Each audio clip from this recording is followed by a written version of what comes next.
Yeah, so it's hard, but it's a sacrifice, but it's a sacrifice that I'm willing to make because I made vows before Mhm. God and before her parents as well as my parents and a Mhm. host of people Yeah. that I will love her, throughout eternity. Well, not throughout eternity. I love God throughout eternity, but you know, Until until death until do us death part. do us part. And if death do her early before me, What?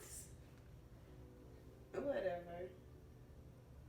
anyway, hey, Whatever. glory. But yeah, so prioritizing even beyond the children, and this is something I think is important for us to say, is that children, they are flexible and they're impressionable, and they're they are moldable. That's the word I'm looking for. So if you and your spouse just spend nothing but time with the kids and you don't prioritize yourself, the children will conform to that order and Mm-hmm. that format, and they won't think nothing about it. Right. They'll just keep pulling on you and asking for more and more of your time, and they won't think anything about it because they don't know that it's doing detriment to your relationship because you're not focused here, you're Mm-hmm. only focused there. And so they'll keep doing it, and I know it may seem like, well, as a mother, that when my children want me, my children need me, that feels gratifying. But we have to be careful that if we're getting that gratification from them, is there some reason why we need that gratification from them? Because it may be a poor feed. That may not be something that is good for you, because if you're needing them to do that, then I don't know what is happening here Mm-hmm. that's causing you to outsource Mm-hmm. to the children, because Mm-hmm.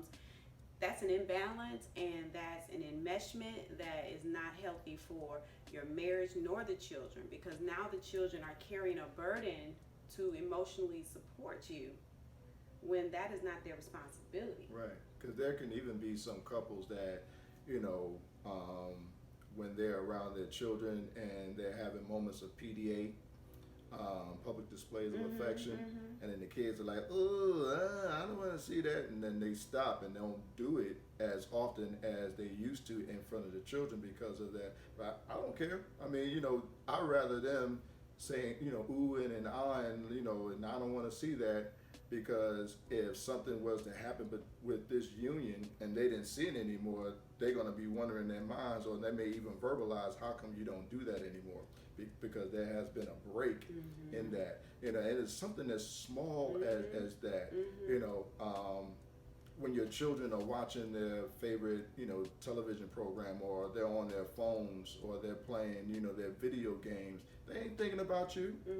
They're not a bit more thinking about, what y'all doing, or, what their parents are doing, what their parents want them to do, and those are times and moments where, you got to know and understand why it's so important that you prioritize this, because after a while, when the children become teenagers, they go off to college, or they go and get their own apartment.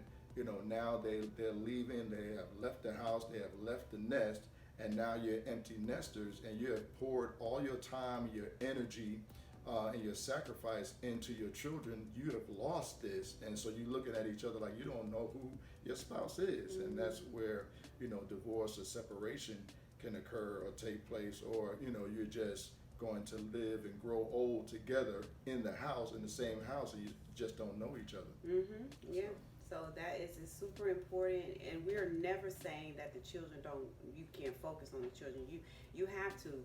It's required. That is just an automatic thing that happens when you're a parent. You just raise your children, but what can get lost is how the children got there, the couple.